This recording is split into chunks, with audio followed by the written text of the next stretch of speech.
कि तुम्हारा जो एग्ज़ाम है, फाइनल एग्ज़ाम जो 10th क्लास का है, वह लगभग फरवरी में होने वाली है, ठीक है ना। हो सकता है उसके बीच में जो है उसके एग्ज़ाम भी हो, लेकिन जिसमें मैं 15 दिन की छुट्टी में गया था, और उस 15 दिन की छुट्टी में कितने बच्चों ने कुछ तैयारी नहीं की है, कितने बच्चों ने तैयारी की, इससे बहुत खुशी है। और दूसरी चीज़ मैं कल भी समझा रहा था कि इसमें विशेष चीज़ से आपको जो है, जैसे मान लीजिए कि अभी आप नवंबर में गए हैं ना, नवंबर में गए हैं, तो इसमें कोई भी आपकी नुकसान नहीं हुई अभी, कोई नहीं। सबसे जो पढ़ाई में कमज़ोर बच्चा है, एक बच्चा है, कौन है? कार्तिक से भी कमज़ोर कौन है?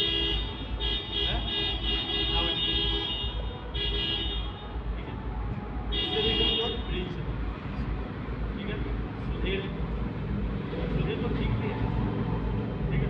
लेकिन मैं ये कह रहा हूँ कि इसके अलावा विशेष बात यह है कि तुम कितना लिखना जानते हो, कितना नहीं लिखना जानते हो, इसकी विशेष बात नहीं है।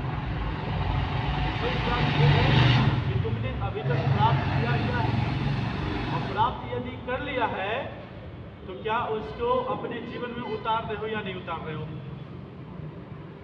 सबसे बड़ी चीज़। दूसरी चीज़ कि फिर आप जानते हो कि दुनिया में है ना, ये नहीं कि सबसे जो ज़्यादा पढ़ा होगा वो बुद्धिमान होगा, ऐसा ना। कोई व्यक्ति कम पढ़ के भी बुद्धिमान रहता है, क्योंकि उसने सही टाइम पे सही जगह दिमाग लगा लिया। एक ही क्लास में 40 बच्चा पढ़ रहा होता है, कितना? 40 बच्चा पढ़ रहा होता है, और उस 40 बच्चा में कोई बच्चा जिंदगी भर खेती करते रह जाता है, और उसी 40 बच्चों में कोई इंजीनियर, कोई डॉक्टर, कोई है ना पायलट, कोई यूपीएससी की तैयारी करता है, कोई प्रोफेसर, कोई टीचर है, बनता है ना। क्यों? उसी 40 बच्चा में से कोई बच्चा जो है आपका क्या करने लगता है, उसी बच्चा में से कोई जिंदगी भर खेती गृहस्थी ये सब काम करने लगता है। गृहस्थी बीत जाती है, जीवन बीत जाती है, भाई वो अपने जीवन में उन्नति नहीं कर पाते। लेकिन हमारी जो सीधा सीधा कहने का मतलब ये है कि तुम बेशक, कल भी मैंने इस बात को कहा था कि तुम लोग बेशक थोड़ा सा पढ़ो, बढ़िया पढ़ो। मेरा कहना ये नहीं कि तुम एक दिन में 20 पेज पढ़ो, वही पेज पढ़ो, वही अक्षर पढ़ो, लेकिन ऐसा पढ़ो कि माइंड में फिट हो।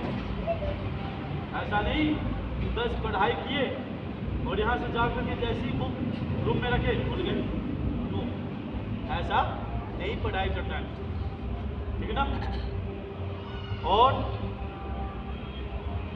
जो बंदा यदि सोच लिया होगा कि हमें पढ़ना नहीं है, अपने फैमिली पे हमें चलना है, हमारी फैमिली के पास ज़मीन है, जजात है, उससे काम चल जाएगा।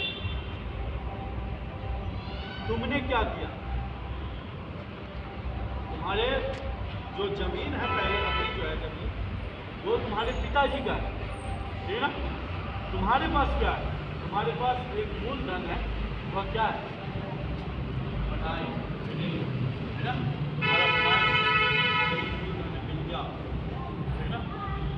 और इस चीज़ को यदि तुम लोगों ने खो दिया, पता है, जिंदगी में वो सबसे बड़ा धनवान व्यक्ति है जिसके पीछे माता पिता है, जिसके पीछे सहायता करने वाले हैं, है ना, वो सबसे बड़ा धनवान है। लेकिन जिसको कोई सहायता करने वाला नहीं होता और फिर भी वह पढ़ लिख करके विद्वान बनता है, जिसके पास सहायता करने वाले लोग थे और जिसके पास सहायता नहीं करने वाले लोग थे, जिसके पास सहायता नहीं करने वाले थे, वो व्यक्ति ज़्यादा महान होता है, क्योंकि उसके पास सहायता करने वाला नहीं था, लेकिन फिर भी वो क्या बना? महान विद्वान बना, है ना, वो महान विद्वान, ठीक ना।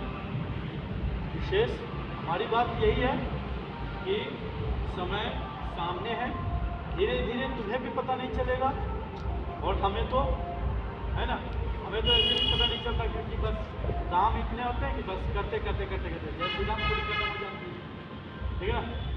लेकिन आप लोगों के पास बहुत अनमोल समय है, इसको आप पढ़िए, बहुत बढ़िया से बढ़िया चीज़ों को संग्रह कीजिए। जो पैसे आप किसी अन्य चीज़ों पे खर्च करते हैं, जो चीज़ हमारे लिए बहुत इम्पोर्टेंट नहीं है, ठीक है ना, उसको आप किसी किताब पे, किसी अच्छे विद्वान की पुस्तक पे खर्च करो। जगदीश्वरानंद जी की पुस्तक बहुत बढ़िया बढ़िया पुस्तक है जगदीश्वरानंद जी की, ठीक है ना, उसको पढ़ो, उससे प्रवचन तैयारी बढ़िया होगा तुम्हारा, है ना, कहीं बोलने की शक्ति बढ़ेगी, सामग्री इकट्ठा होगा कोई। और सबसे बड़ी बात है कि मैं एक कवि का पढ़ने को नहीं कहूँगा, मैं एक लेखक को पढ़ने को नहीं कहूँगा, बहुत सारे लेखक को पढ़ो, बहुत सारे लेखक में तुम्हें बहुत सारी बातें मिलेगी। किसी विद्वानों ने कहा था कि सत्यार्थ प्रकाश को मैंने जितनी भी बार पढ़ा, उतनी भी बार मैंने मुझे जो है नई नई बात, ठीक है। गुरुदत्त विद्यार्थी भी तुम लोग के जैसे भी विद्यार्थी थे, वो साइंस के स्टूडेंट रहे, ठीक है ना, पर उनको तो ऐसे नाम याद होते थे, एक बार में 100 नाम गिनती से लिख दो, 100 नाम ऐसे देखते ही याद ठीक हो जाते थे। उन्होंने क्या ऐसा मेमोरी लगा लिया, क्या लगा लिया, कुछ नहीं ना, अपने तरफ से मेमोरी लगा लिया, जिसके कारण वो बाहर मिल जाए, नहीं, मेहनत किया है, ठीक है ना। सुभाष चंद्र बोस, भगत सिंह, श्रद्धानंद जी को देख लो ना, जो शराबी थे, कबाबी थे, शराब पीते से भी बहुत चूर रहते थे उसी में, लेकिन वो क्या बने, विशेष महान क्रांतिकारी बने। और दूसरी चीज, गुरुकुल खोले। कौन सी गुरुकुल? गुरुकुल कांगड़ी विश्वविद्यालय खोला उन्होंने, है ना। और वो किससे प्रभावित हुए थे जो महान बने? किससे? महर्षि दयानंद सरस्वती जी से प्रभावित हुए थे। महर्षि दयानंद सरस्वती जी के सामने जा करके उन्होंने भजन गाया, और भजन गाया तो महर्षि दयानंद जी के मुख से बस एक ही वचन निकला था, क्या? कि तुम तो कमल हो पर कीचड़ में फंसे हो, तुम तो कमल हो पर कीचड़ में फंसे हो। तो उन्होंने जो है फिर बहुत ही ये इस वर्ड पे उन्होंने ध्यान दिया, और ध्यान देने के बाद जब उन्होंने घर गए तो जितने भी शराब की बोतल जो है सजी हुई अलमीरा में, वो सब के सब बोतल को क्या किए? फेंकने लगे बाहर। सब जनता सोचने लगे कि आखिर ये इसको क्या हो गया, जो आज जो है बोतल जो व्यक्ति सजा करके रखा करता था, आज वो बोतल उठा के बाहर तो फेंक रहा है, क्या हो गया? तो समझो वो श्रद्धानंद स्वामी जी के लिए सबसे खास दिन था, जिसमें उनका जो है जीवन बदल गया, ठीक है ना। वहीं से उनका जीवन बदलने का शुरू हुआ। नहीं तो वो फैमिली से भी दूर हो जाते, समाज से भी दूर हो जाते, और लोगों की नज़र से भी दूर हो ही चुके।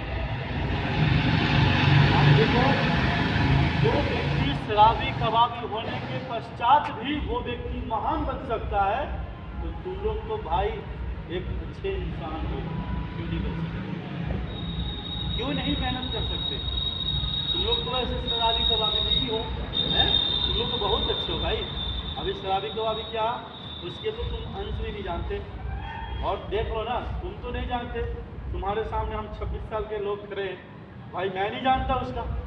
आज तक ना एक लौंग जो आता है, लौंग जो सेंट छिप के आता है, वो गोल्डन कलर में आता है ना, देखियो है, वो तो नहीं खाया, मैं नहीं खाता। ओरिजिनल जो होता है वो खाता है। इसलिए नशा तो कोई चीज़ करना ही नहीं, जीवन में पढ़ाई को ज़्यादा कीजिए, बस इसी के साथ, है ना। हमारी बात खत्म होती है। बाकी आप सभी को अभी क्या करना है, क्या करना है?